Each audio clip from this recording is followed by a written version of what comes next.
My name's Nick Tuck. This is Josh Wade I got with me. We're talking about doing maybe an Agile practitioner podcast here. Me and Josh used to work at the same place, and we're talking about how can we keep in touch, how can we still talk about Agile, and we're going to try this out for a few episodes and see how you guys like it.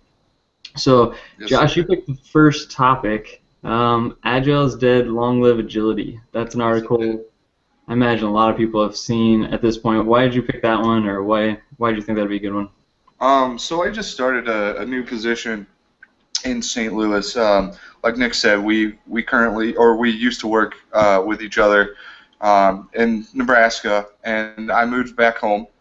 And the company that I work for currently is all in Agile. They're a small development company, and they make their employees, as a part of the onboard process, go through a 3-day Agile workshop. Uh, it was very, very knowledgeable. I learned a lot, and we talked about this article, and it's written by one of the original founders of the Agile Manifesto, Dave Thomas. And he brought up some good points that I kind of made me question some of the things that I thought were really good ideas in the past. So I was like, who else knows more about Agile than I do? Nick Tuck. Nice. Yeah, so I read it after you sent it to me. I'd seen it before, but I never actually read it all the way. Once you pointed out that it was written by Dave Thomas, who I didn't know until he quoted that he wrote the manifesto or helped write it. I decided it's probably worth reading all the way through. So I mean, the quick summary of it, and my interpretation of it was basically he doesn't like how the word agile gets used, and there's a lot of naysayers about agile, and so they've used the word agile to basically say all the bad things about it. And so if you do a search on agile, it can bring up all the good stuff like the manifesto and other things like that, and it can bring up all these bad misinterpretations of it. Mm-hmm.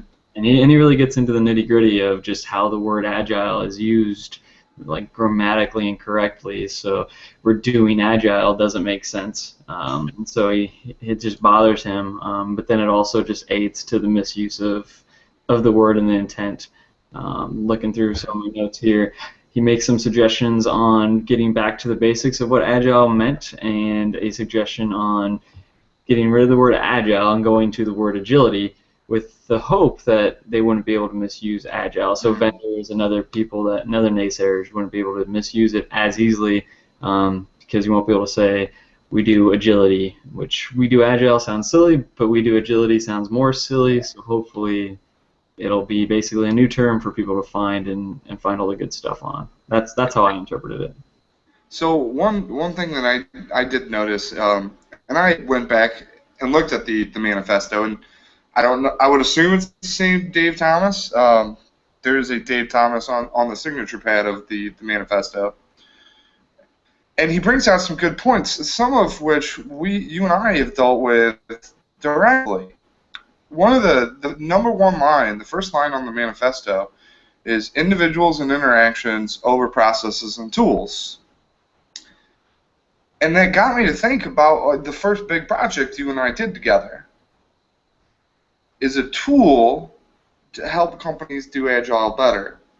And I phrased it like that because that was one thing that really kind of hit home, and I was like, man, are tools the way to help you do Agile better?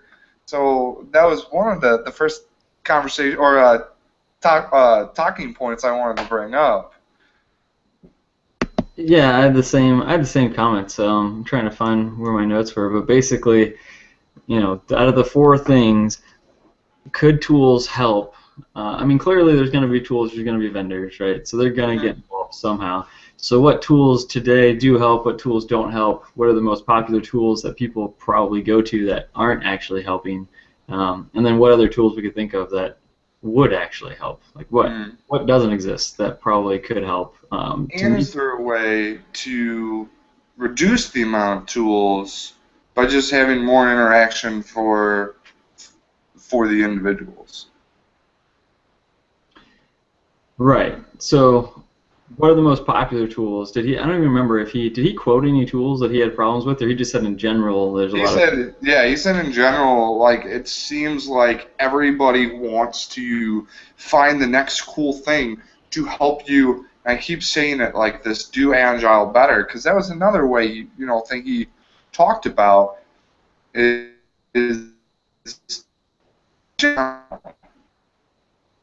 at all. So how can it's like he said, do orange better. Right. You can't really do that. Right. Yeah. So okay. So what are the most popular tools now that he's probably talking about that aren't supporting agility in his terms? The question. Yeah. Uh, Which ones do you which ones come to mind as things that are probably his beef? Well, I know, for instance, the team I work on claims to be agile, and I'm talking about we're a subcontractor currently for a prime, and we use SharePoint still, which is a tool that shouldn't be a tool at all. It should be pitched into the landfill because don't give it to anybody. It's not going to do anybody any good. Um, and sorry for people who like SharePoint. Not that anybody's going to be really watching this, but sorry anyway. So that's a tool people try to use to help be agile that I think really shouldn't be used at all. But that's just one I could think of off the top of my head. Yeah, yeah. So SharePoint normally gets implemented horribly. People then use SharePoint to try to implement their Agile boards. It slows people down. It's not super helpful. It's very hard to use. So why would that help increase our agility, things like that? Yeah, I totally agree. So version 1 I've never used before. It's like the biggest vendor I think in Agile as far as I've seen. They're putting a lot of good information. So they've got a lot of cool charts and a lot of good information. But I've never actually used a tool to know how well they're executing. Both you and I have experience with Jira. Yep. What do you think on Jira? Is that supporting, as far as this article goes, agility, or is that a bad tool? My experience, I think it does help you do your job quicker. And to me, that is the number one simplest definition of agile or agility that I can think of: doing my job better and doing it quicker.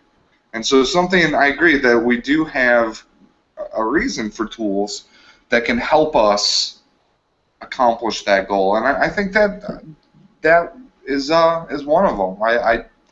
I've had positive experience with Jira and the Atlassian toolset altogether. So I guess I really like Jira as well, but it's mostly because you need a tool, and I found Jira to work pretty well for a tool. But do you need a tool though? Let's get back to the basics. Like that's what I was gonna what Dave ask. said.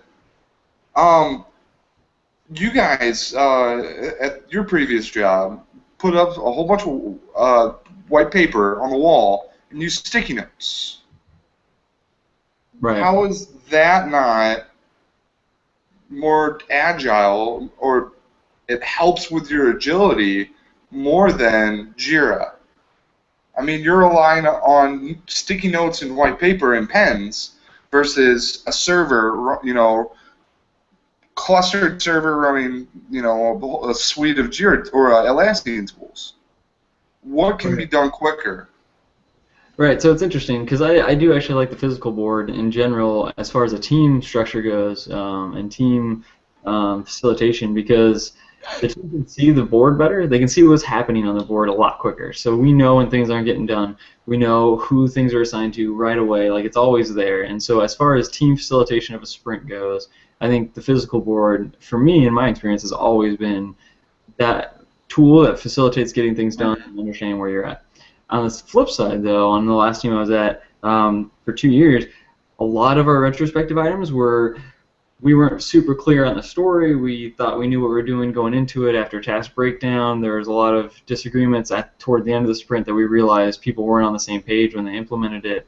And so a lot of the retrospective items we came up to was document more, not a requirements document, but as we do grooming, document all the notes of what we said we'd do. And as we do sprint task breakdown, document pretty much everything we said we'd do. just because there's so much can get lost in translation of words, or Hmm. people don't remember. You have 10-day sprints the second week. You don't remember every conversation. But Yeah. like it was useful to go somewhere, and so that would go into Jira or something else. So where do you put that? Because that's not going on a 2x4 note card or a sticky No, note. it's not. But you started doing something that I've implemented currently. You walk around with loose leaf paper in your pocket, Right? or you used to. Yeah. Um, and to me, that's the perfect way. I don't have to go. I'm not relying on a computer. I'm relying on two things: piece of paper and a pen. So, I mean, if it's worth keeping, I'm gonna keep it. It's like people joke around. Oh, I forgot what I was gonna say. If it's worth saying, I'll remember it. If it's worth keeping, I'm gonna keep that paper somewhere, and I'm gonna be able to remember what topic we talked about that I need to bring up during our retro or during the demo or sometime later on in the sprint. Right, but how about like when you guys talk about you have 7 stories and you talk about all the things for each story you want to get done? I mean, I could put that on paper and put it up next to the board, but I mean, that's got to be shared, I guess, is where I'm at. Like, whoever put Uh-huh. that task needs to know exactly what they're going to do. So, is Hmm. that just go on paper and next to the board, and then if I'm working from home or if I'm working from a different room, it's, how do I share that? How do I, as a test, like someone's finished a task and I want to test it, how do I know what we agreed on? I got to go track down whoever had that note. I can imagine that gets lost. So these are some of the things that popped in my mind of why a tool has aided me in the past. Hmm. Uh, but again, like the physical board helps move the board or move the stories along, so we know what's happening each sprint. When I Yeah. go to Jira, I may have more things documented, but it doesn't necessarily mean things are going to move. And on that same note, to be fair, I've had plenty of things documented that people would argue with me for hours, and then we go like, wait, let's go back to the Jira task. Oh, look, it does say this, or I was wrong. Hmm. This other thing, like, it doesn't mean it's getting used just because you documented it. Yeah. So I think the point that I was trying to make is, um, and I still am not sure if it was a part of their original manifesto or not, but the line at the bottom after the four uh, phrases of the manifesto, it says, that is, while the things on the right matter, the things matter more. Right. So I'm not totally against tools at all. I'm just saying use tools when you have to or when it really benefits you, but use individual interaction more. Rely on the people of the team, not the tools of the team. Right, right. So there should basically be an option that you don't have to use Jira. Like that should just be totally okay. There's this stigma that you have to use Jira version 1 or SharePoint or the Microsoft Excel sheet or whatever you use for your backlog. That has to be what you use because that's how the enterprise is run. It should be, Hmm. all right, we can throw it out and do our own thing and then identify, okay, we didn't use Jira this sprint. What were the problems? Did the leadership not know what was happening and they bothered us a lot more so that we would need a tool, or did it really not affect anything? Hmm. Yeah, so I agree to that. I try to think of some tools that do support Agile or Agility and things that I think are useful that vendors could switch to. And it was actually kind of a short list of things that I could think of. So Hangouts right now, I think, is a huge tool that I see in almost every remote Agile book. How to work with remote teams, do Hangouts, Hmm. Scrum communication, do this communication. I think Hangouts is a tool that's supporting that. And you can record these, which we're doing now. So, the ability to record and share that might be more powerful than trying to capture everything in words in Jira or something. Hmm. Right. And the cool thing about this is, from my recollection, it was not even designed for this purpose. It was if I put myself in the developer's mind of the people that develop the Hangout sessions, I would think it would be for family that are half a state away or half a world away that want to stay in touch. Yeah, I doubt this was built to support Agile as a core being, Hmm. but it was to support communication, face-to-face communication, right? So I guess how many tools are out there that support those things on the left, not knowing that they're agile, things you might not find to support agile unless someone wrote an article about it or like this and we're talking about it.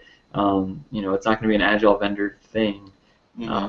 Yeah, so I completely agree with that. Another one that came to mind was like SmartBear, Test Complete, those kind of tools. I think they're doing a lot of good agile vendoring stuff right. They're focusing on how to do testing at all the different levels and performance testing, and they're doing agile, basically webinars and things like this to get the words out. Of course, it's all in the effort of getting their tool bought, but I think if you watch their webinars, they're actually really good webinars, and so it's one of those where they are doing, the whole industry a favor by focusing on agile as a means to basically need their tool, as opposed to here's our tool, this is what's amazing, and look where it does all this agile stuff.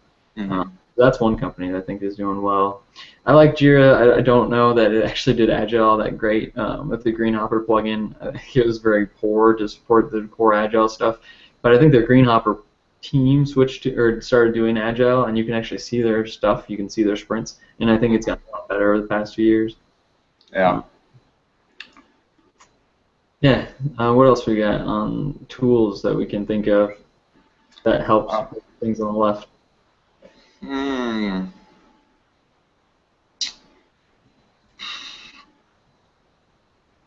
No, I do like, it seems like collaboration's a big one. It's kind of the same face-to-face, but there's a Google Drive, Google Docs collaboration, I think, is a big proponent of collaboration and a lot of the Agile stuff. That's something that probably SharePoint is lacking as far as how well that collaboration works. So I think that's where they do well. I love MindMeister. They do the collaboration, and that's pretty cool. I actually saw an article this past week. I don't remember the company name, but they basically have outlawed PowerPoints in all of their company meetings, demonstrations, whatever. Okay, it was pretty cool to read, and they use MindMeister for every meeting. So like that's awesome. They make mind maps of what's happening as like the notes, but not just to do minutes, but because the information in a meeting is pointful. Otherwise, why have a meeting? So they want to basically store all that documentation or just basically the conversation in a place. And they do it all with mind maps, and they found a huge advantage there. So I think that's another way, another tool that's not made for Agile at all. It's made for mind mapping and learning and all the benefits of. But I think could easily be a tool for Agile. That could be how I break down the tasks. That could be the better tool to use instead of Jira. And I think another way that could help is without trying to, it could yield itself to a development map of the software that you're building, and you could kind of track iterations and how you've implemented something and had to go back and fix it. You could tie all that stuff together if you wanted to, without a lot of extra effort, right. On the side of the tool. I know one thing a lot of teams that I've been seeing more and more frequently are going to this total team-oriented development area, a collaboration space, I think is what a lot of teams call it, where you have a table, all of the computers, a big screen TV to do webinar or webcam type stuff, and it's all exactly where you need it to be, all right near each other. I think that plays a huge role into one thing that I cannot stand is wasting time in useless meetings. Right. Yeah, that's an interesting point of view. I mean, yeah, the big open spaces, collaborative spaces, that's a big argument in especially Scrum teams, that Scrum bullpen environment. That could be the whole focus of, instead of traditional tool vendors, focusing on how to make that collaborative space. And I've actually done a lot of that searching recently, and there's a ton of random information, but I don't think I've seen a lot of good, concise, these are good ideas, these are what we've seen, these are how they benefit from Agile teams. Maybe that'd be a good research project, sir. Right. Okay, so let's start talking about tools for a little while, and let's go to a particular point that I don't know that if I like this part of the article, but he really got hung up on the use of the word agile a lot. And that's Hmm. basically the whole point of the article, right? Is the word agile is overused and used in such negative ways that he just tries to hit that analogy home by digging in so deeply. Um, Things like we do agile, we are agile, we're an agile shop. That doesn't really make sense. Hmm. And so he says if you filled in the word agility, we are an agility shop. Instead of an agile plugin, agility plugin would be harder to sell. I don't know that I agree with him. I think any word you pick, the people aren't gonna like it, right? So if agility starts becoming the most popular term, people are gonna use agility wrong. Hmm. They'll start applying bad omens to agility. They're just gonna come attack that word, right? So like things, I had some notes in here. An agile plugin is what Jira calls it. Even if that doesn't make sense, I don't see why they wouldn't make the agility plugin. It almost sounds Yeah. cool, in my opinion. The agility plugin. It's just. So from my perspective, I think the point that he was trying to make is not necessarily that it's being or it is being misused, and not necessarily like people are trying to use it negatively to make it look bad, but I think people are trying to use it positively to make something bad look good. And I think that's trying to, and I agree 100% that you change it to a filibuster team. You change the word agile to filibuster. Everybody's going to start using it. In 5 years, you're going to have a team that's completely waterfall claiming to be agile. Right. They're going to be claiming to be anything that's super popular that they're being told to switch to, right? Hmm. So, so I don't know. I really didn't like that part. The part that really bothered me with his whole pitch is it's one thing to say that in an article. I don't, some people will just say something and really take it, hammer it in just to make their point kind of come off, even if they don't believe it all the way. But the thing that I don't like is he talked about how he's never gone to an Agile conference because he hates the misuse of that word. And I read through the comments. Did you read through any of the comments on Hmm. that post? There's a lot of really valid points of you don't like people misusing the word, you don't like people giving it the bad rap, but you don't go to a conference and try to teach people the right thing. No one's going to search for agility if they don't know what agile is, and if they're looking for agile, Yeah. they're going to go to agile conferences. They're not going to know to search for this other word. So I think that's really poor of him to not go and try to teach. And even if you're going to go and just make this whole article a presentation and get agility to get started, you have to go to an agile conference. You can't. Absolutely, I agree. So I don't. I think that I think that was definitely I'm not trying to defend any of his points except for the fact that we're getting to a point where waterfall teams will claim that they're agile just to make themselves look less waterfall without changing any processes. And Right.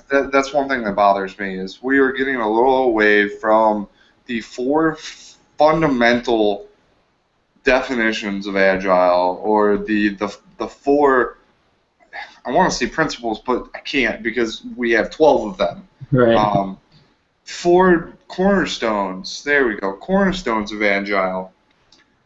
We are getting a lot more tool heavy, and we're getting a lot more document heavy, and we're getting I don't want to say we're getting a lot more contract heavy, but we are. I mean, we are shifting slowly to the right when we should be shifting quickly to the left. And to me, that was, I know he tried to drive home change agile to agility. I took from it, why not go back to the basics? Like that one line he said, let's get back to the true meaning of what they tried to come up with in Colorado. You know? Right. So the basics to him, from the notes that I had taken, was he described it in basically what the goal of Agile, the basics of it, was to find out where you're at, take a small step towards your goal, adjust your understanding based on what you learned, and repeat. Do that over and over. And he said how you do that. Mhm. Let's Which is which is by definition what like a Scrum team does. right. However, that doesn't necessarily and guarantee you're going to go toward the agile direction, right? It's just you're going to learn from it, and it depends on how you conclude from it. A lot of people are going to conclude, let's have more process, let's have more Yep. documentation, let's have more things to the right, right? Usually you start off, not usually, but even if you start off all the way to the left, a lot of conclusions will be leading you back toward the right. So it's more than just those basics. It's you have to understand fully why the things on the left are more powerful.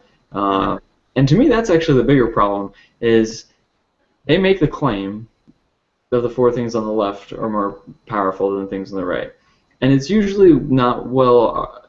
It's not argued against because it seems fairly obvious. But when it comes down to it, it's not easily defendable on why face-to-face communication is better than documentation. And so when it starts to get to nitty-gritty details, managers and others, and even developers will want to document more, and that will solve things.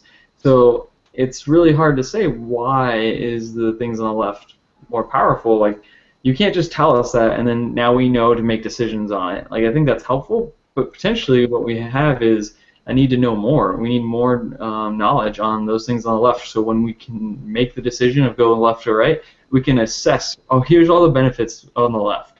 If we do, those are the benefits we're going to lose, because it's just one-liners, right? So it's hard to say, oh, what are all the benefits of losing if we start documenting more. It seems like a good idea. Let's go ahead and do it.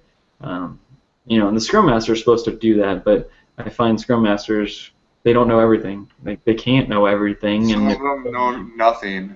Right. Many of them don't know anything, so you need more information to make better decisions. You can't just always fall back on the manifesto says this, so we should do it.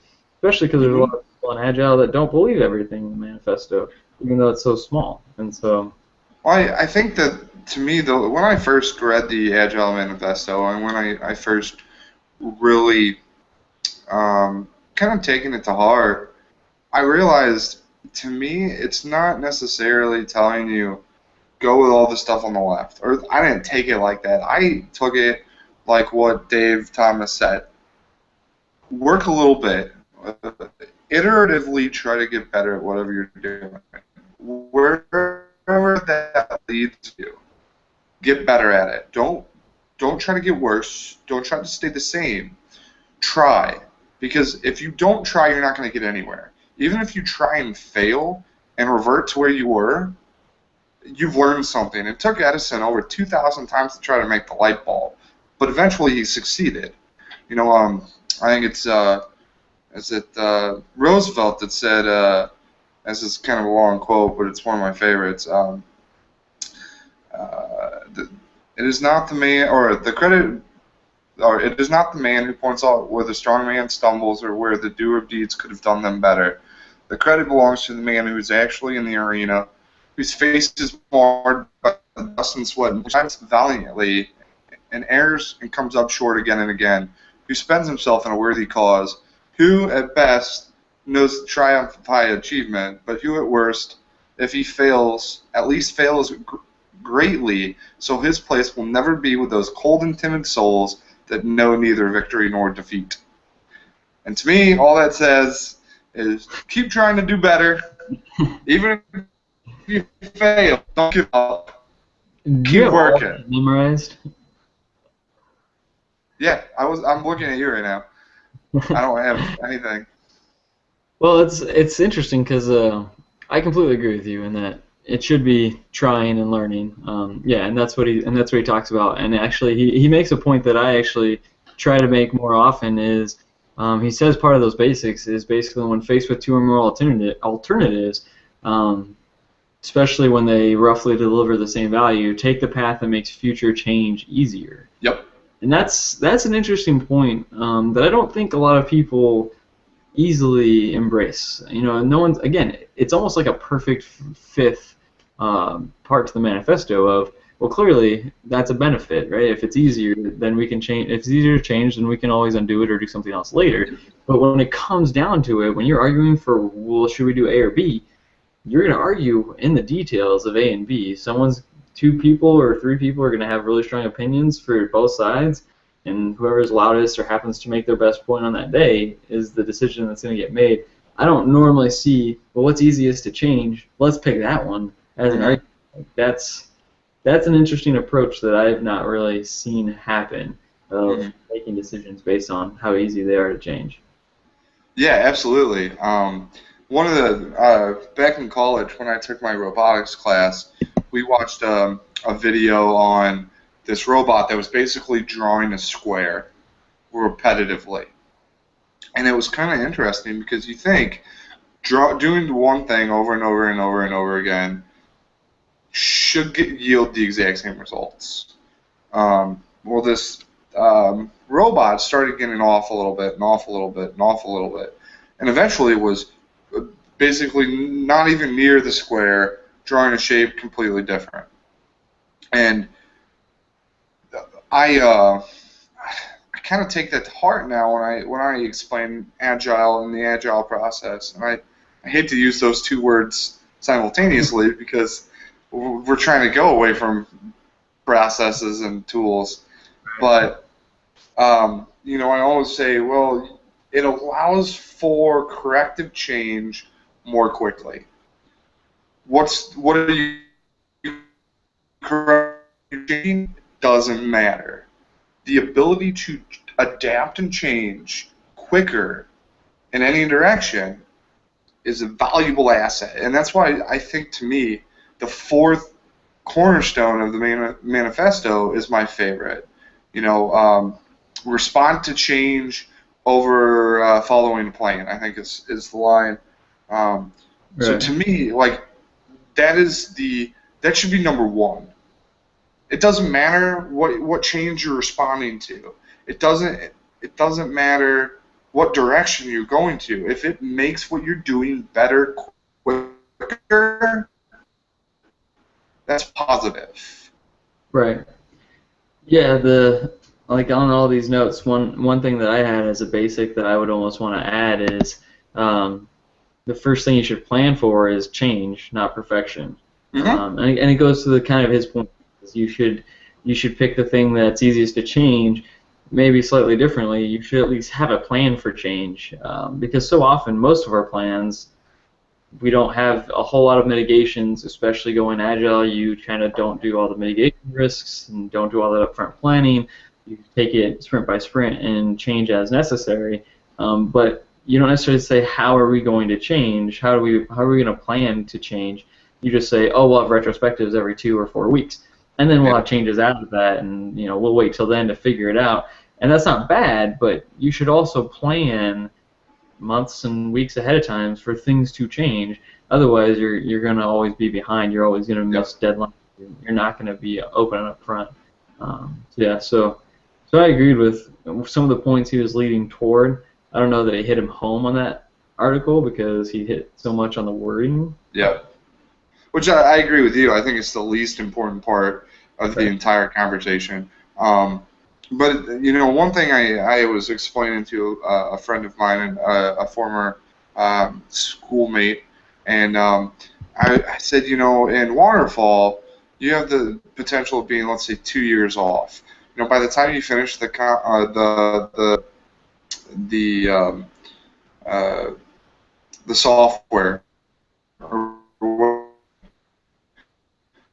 and let's you have potential 20 months off of what they need now. And then I said, and with Agile, you're only going to be off as far as your iteration. But one thing I just heard you say, and I really agree with it, is why can't we do even better than that?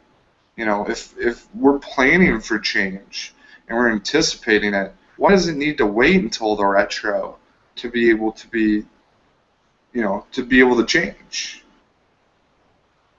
Right. Right. I mean, the daily scrum is there to have day-to-day changes as necessary. Hmm. No, Yeah. I completely understand that. If management or whoever's making the decisions, the PO or whoever, along with change that they need, and they all claim that they do understand, but we need to have a true understanding that change does increase the amount of time that it's going to take to get something done. And I think that is one thing that really bothers me, is that a lot of people do not get the support from upper management or product owners that they need to have. Because, yeah, sure, you can change my requirements mid-sprint, or you can change how you want a task to be done, but on the flip side, that might mean that I'm not going to complete it that sprint. Right. So you got to look at it from both sides. Right, and so that's why, yeah, exactly. So that's why planning for change is important, and that's why the retrospective is a solid foundation of it, right? So you try to change as little as possible through your process for 2 or 4 weeks, and then identify, give it an honest shot, and then identify change.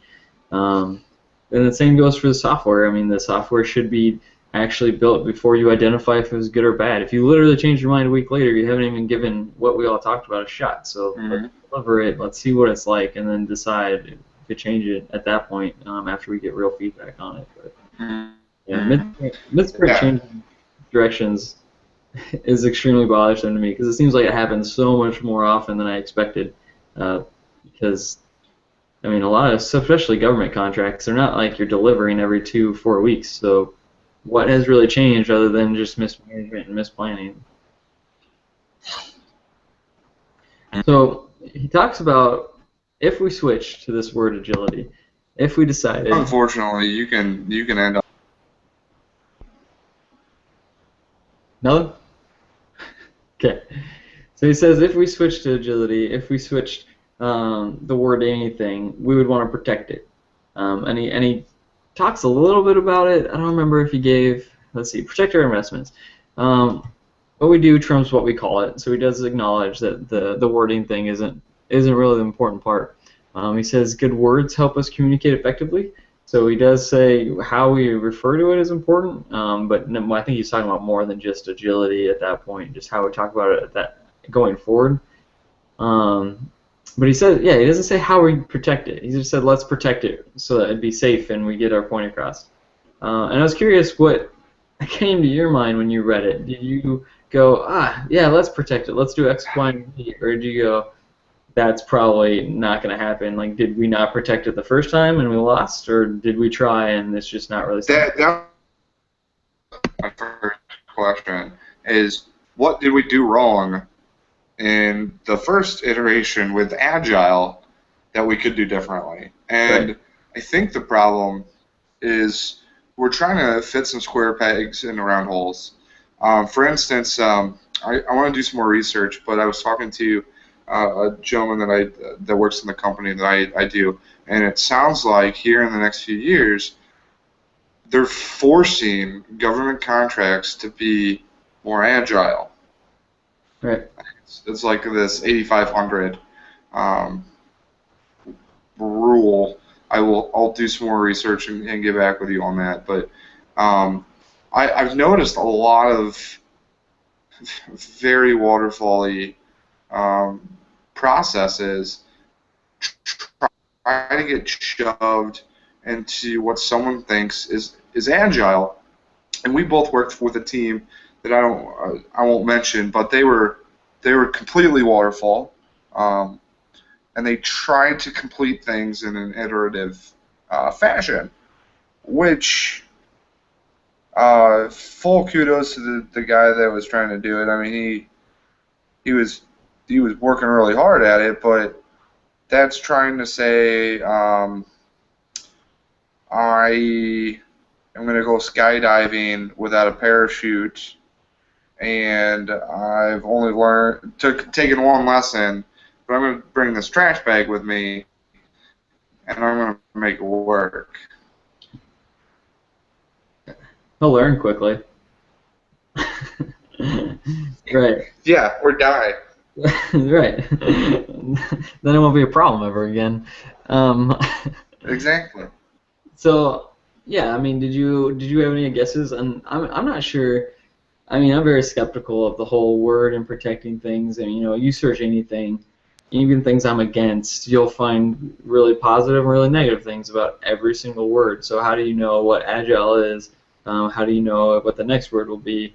How can you protect it? Right. So, I mean, I guess a lot of it is just people's research, naysayers' research, pretty much limits itself usually to blog posts, right? And it's going to limit itself to blog posts that are negative because they want to find that stuff, right?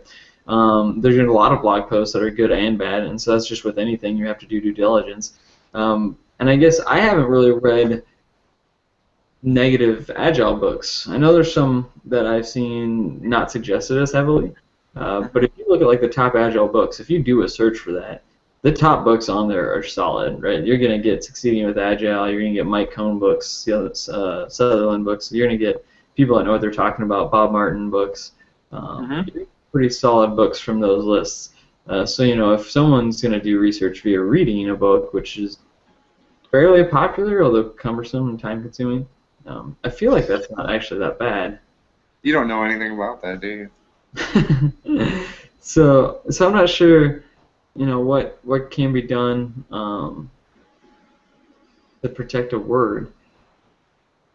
Well, the word, you know, I keep, yeah, that was one thing that really bothered me about the article is he did keep harping on about the word, and like he does point out, it's not what we call it, it's what we do.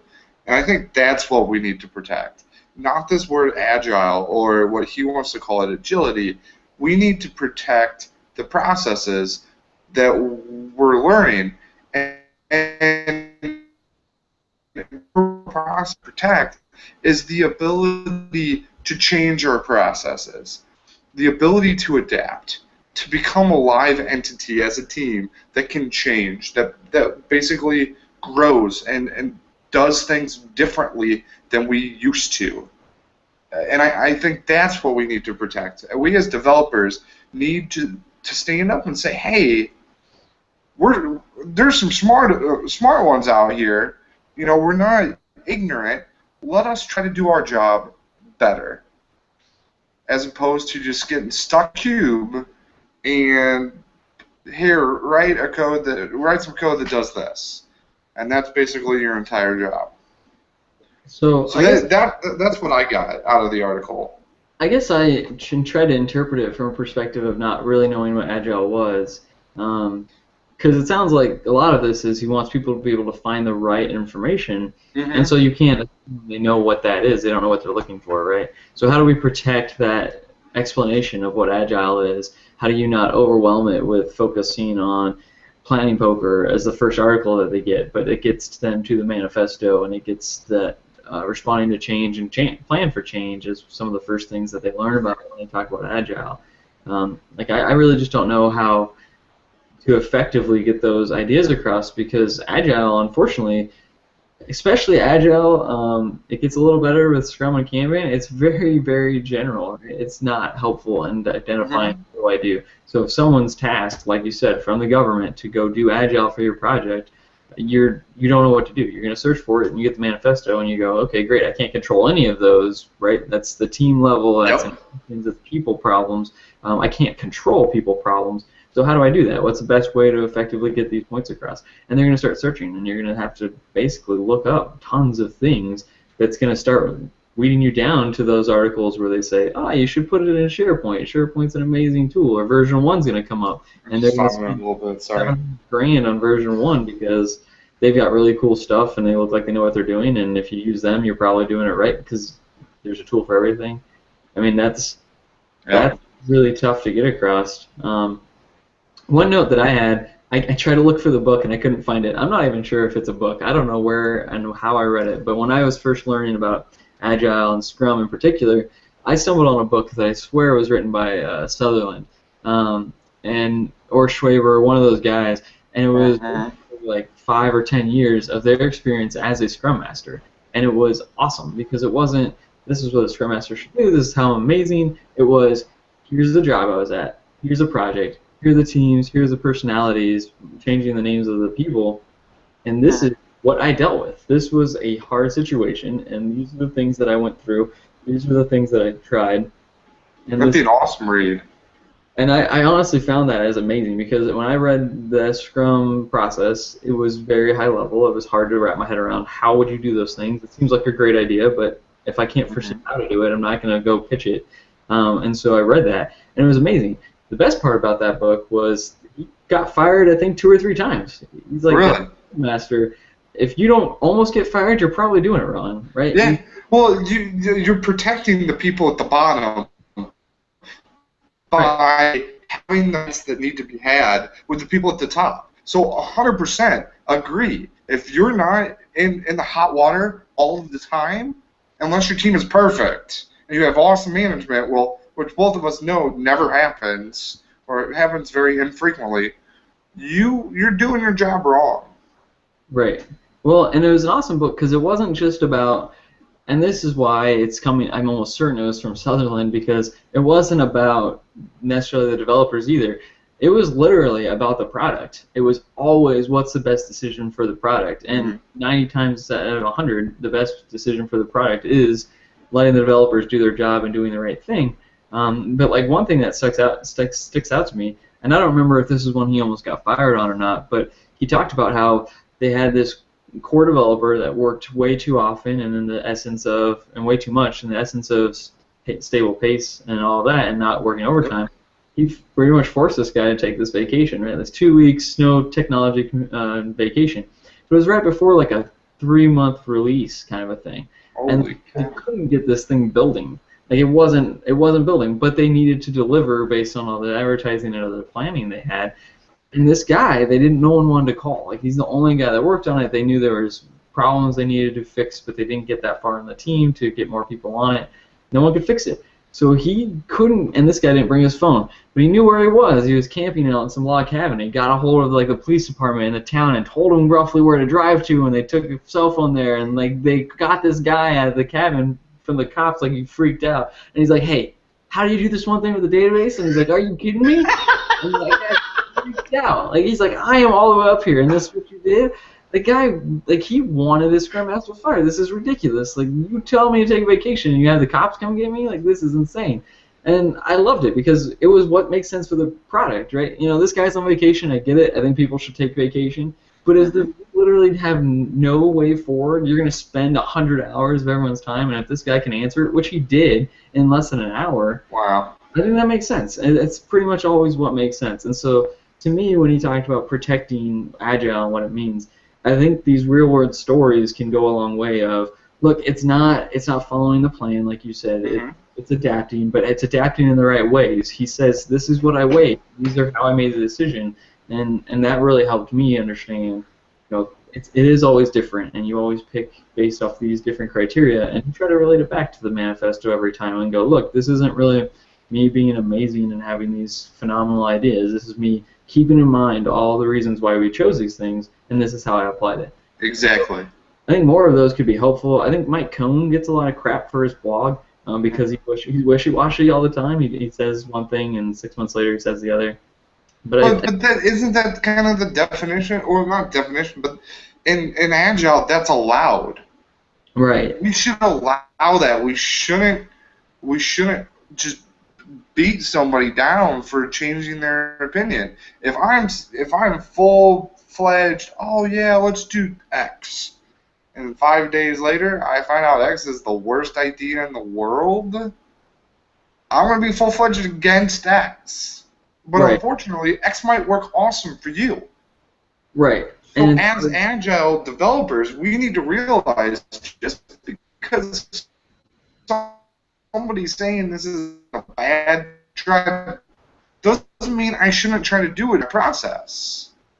Right, and it's hard to get across, right? When you're deciding on something, there's a lot of different aspects, and you're not going to write all that in a blog post. And Cohn is there trying to give suggestions on how to approach things and why you work a certain way. And unless he's going to write 50 pages for every time he says, this is something I think you should try, it's going to be ripped to shreds. And I think Cohn is part of potentially what this article is talking about, where it's confusing and he's not always hitting what's in the manifesto. And I kind of respect Cohn for trying really hard to get these points across and trying to give a practitioner an ability to do something, not just give them ideas and say, come up with a good one to solve your problem.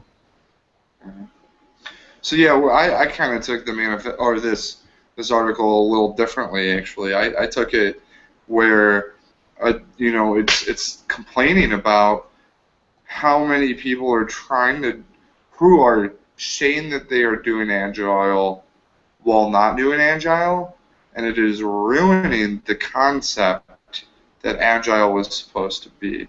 For instance, some of these government contracts that are claiming to be Agile but are still operating in a waterfall manner, anybody that looks at that and sees, oh, these people are doing Agile, I don't want to do that, so I'm not going to do this anymore.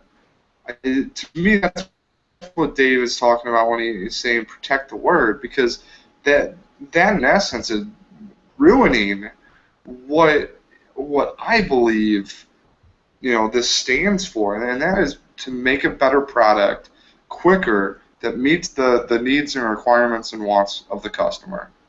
That to me is what Agile is. It boils down to.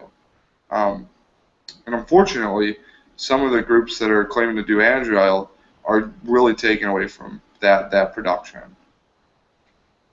Yeah, I guess, yeah, so getting over what he wrote and probably what he meant, taking that into account, I guess it's hard for me to really, I completely agree with you, and him, it's being misused, right? It's not going well in very many places, even places that aren't trying to mismanage it.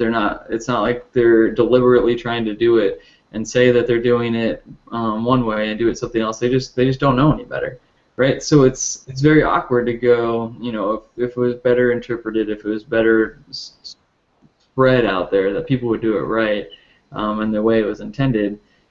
People just don't know what they're doing. So Scrum Master certification was one whack at that, right? Let's get people certified so that we can get that out there, and let's teach them, and with certifications we can kind of control, and then we'll have a better confidence they're implementing Scrum or whatever they're certified in better. But I don't think a certification gets a lot of credit. I mean, anyone that's an Agile coach knows that means nothing. That's again, certification on your resume is all it is. Yeah. I mean, we've both seen situations where people on paper are awesome, and it turns out that they're the worst person for the job. Right. And unfortunately, that leads down rabbit holes even quicker, where you think you're doing a process because someone knows what they're talking about, and in essence you're doing everything wrong. And I believe that Agile gives you the freedom to try to do things and fail and try to do things just to be doing them right. But at some point, you've made enough left turns, you're going right again, going the exact opposite direction of where you wanted to go. Right, yeah, so how could you effectively get these points across? How can we effectively spread the intent of Agile and the manifesto and all of that? I don't know. I think there's a lot of things going on. I learned from scratch, and so I know I'm living proof that there's enough out there that you can get the point across. But if someone has a different mindset, how can you ensure that they really got it the right way? It seems like this. I mean, on the surface, the certification seems to be like an okay approach to it, right? You have really smart people that are certified to give these certifications. The one I got Scrum Master certified right off the bat. I happen to have a really awesome guy give the lessons, Brian Rabin from I forgot the company's name, but they did awesome. But that doesn't mean everyone else in that group was awesome, right? There's 10 people in there that I know walked away not knowing a darn thing out of it. So, I mean, how comprehensive can you make it? And then even if it's a class, you kind of need to see them in practice. You need to know what they did. How do they make decisions before they can really understand if they are a true Scrum Master? And that seems hard to scale. How do you ensure that they do these things correctly? Especially when they may not even have a job as a Scrum Master. I didn't have a job as a Scrum Master. So, especially the way that I understand that test to be taken, I mean, it's not quite open book, but I mean, I've known people that have taken the class and gotten the certification that have no business being Scrum Masters. Right, so it's answering kind of core questions and not situational questions, right? A big part of Scrum is understanding how to apply those theories, not just, well, sure, the theory says we should do face-to-face over tools, but when you're faced with true problems, what do you do? How do you handle that? How do you implement that? Do you always push tools? Even though you said right on the test. So, yeah. So, a mutual friend of ours, actually brought up another one that I haven't checked out yet. And I think it's the professional Scrum Master certification. Okay. Do you have a Scrum Master Professional and Professional Scrum Master? Um, and I know my former employer has been pushing the less well-known one more recently, and it's less expensive but much more in depth, and it goes into more situational circumstances versus the theory behind Scrum. And I loved that idea. Exactly what you were just bringing up. You need to, just like the guy that wrote that book, I hope you can find out what book it is, because I'd be very interested in reading it. What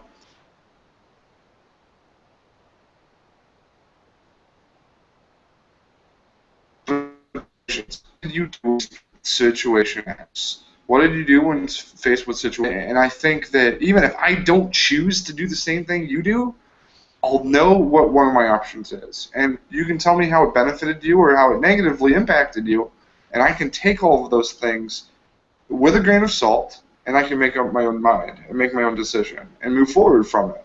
And I think that is a huge asset that we need to take advantage of. Right. Yeah. How could we? Yeah. How could we share that kind of information? Because eventually, even when a company is doing Agile good or well, they try to start spreading all that knowledge. Right. They try to start looking at who does retrospectives and how do they do it well, and let's standardize that so everyone does retrospectives the same way. Let's learn lessons learned from it. Right. So not like what you just described, where let's look at it and with a grain of salt decide on if to utilize that or not. It's more of standardization on a process we don't standardize, and so. And that's the point that we shouldn't get to where we believe one situation is for everything.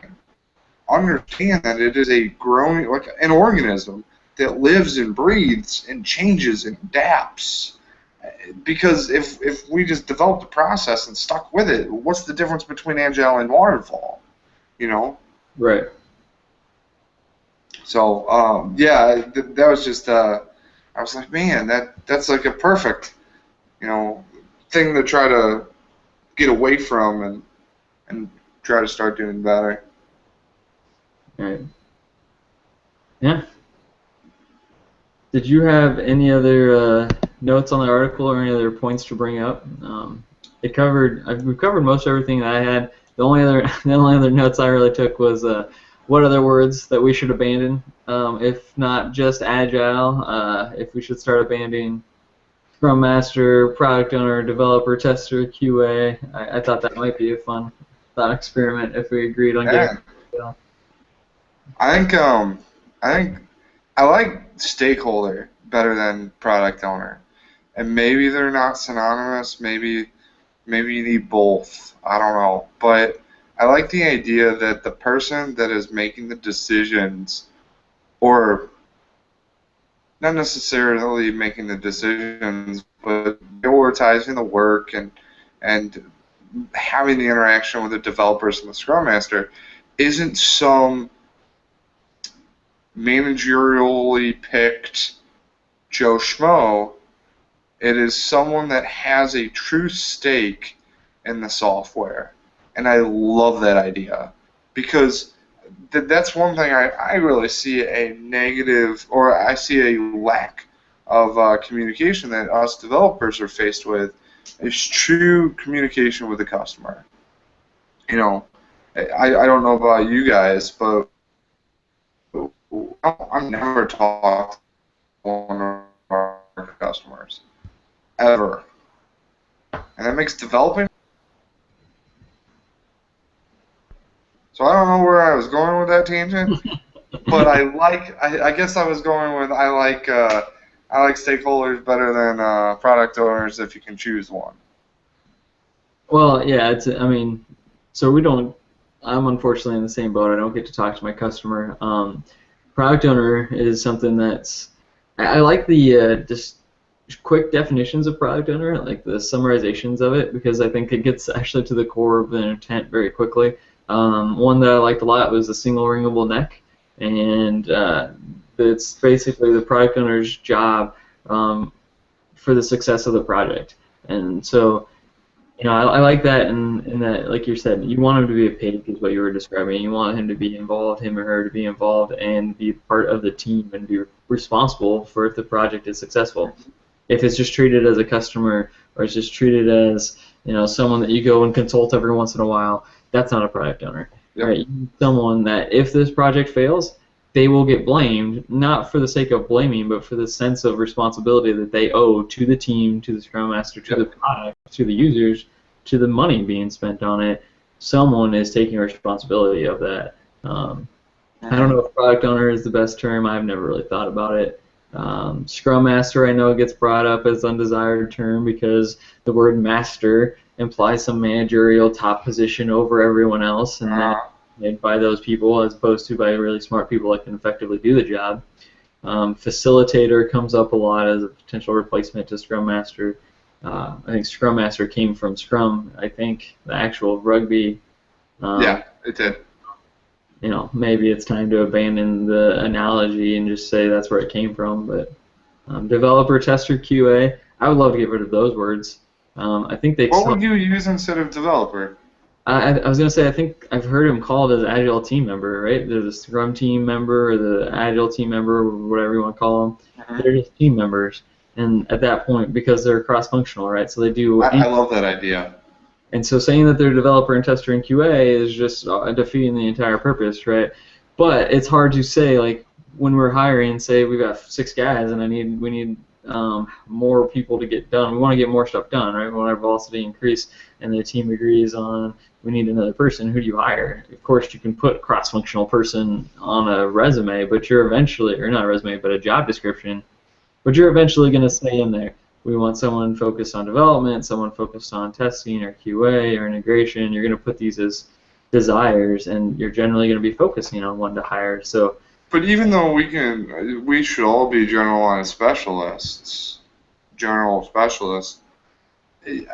I know you could be a QA guy. You wouldn't like it, but if QA is struggling right now, you could be a QA guy.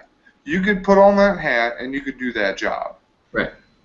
So to me, the key is looking for people that are more general specialists than specialists. Because if I get 2 specific QAs, 2 specific devs, and 2 specific testers for a 6-man team, let's say my testing needs to be vamped up. That becomes very difficult. If I have 6 people that are general specialists, 2 of them are better at testing, 2 of them are better at development, and 2 of them are better at QA, but they can all do the job pretty well, then life becomes much easier when I run into bottlenecks. Right. So, but the hard part is referring to it that you want a cross-functional team. You want to define what those functions are, and generally you describe them as you need developers, testers, QA, UI, database, DBA. You need all of these people on a team because, one, a lot of Agile actual implementations are coming from a software waterfall team background, and they need places to go. So you're trying to give them a cookie cutter of these are where these kinds of people go, and then they're stuck with those names. So I mean, should there be whole new names, or how do you represent the roles without representing the people? That's a tougher one. Coming up with whole new names, maybe it helps. Probably not. You're still going to describe them and where does QA go, and then you're going to Agile. You're going to put them in whatever word you make up. Unless you have, like you suggested, where everything is Agile team member. And as a manager, HR person, I pick the focus.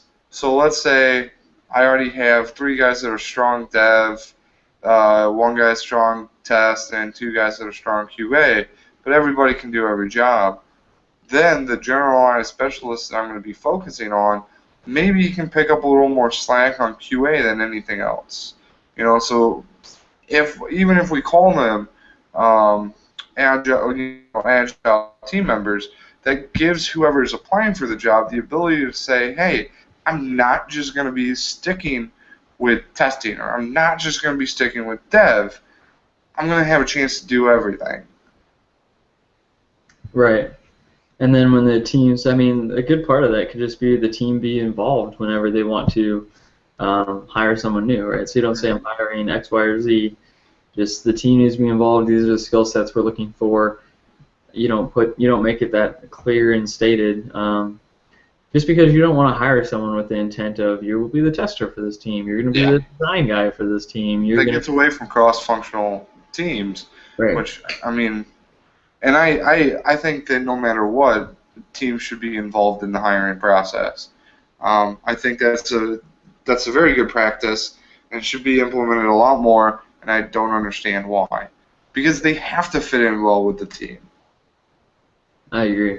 Yep. Otherwise, it's not cohesive, and we both know you put the wrong person on a team, you're gonna have 20 of your best developers leave within 2 months.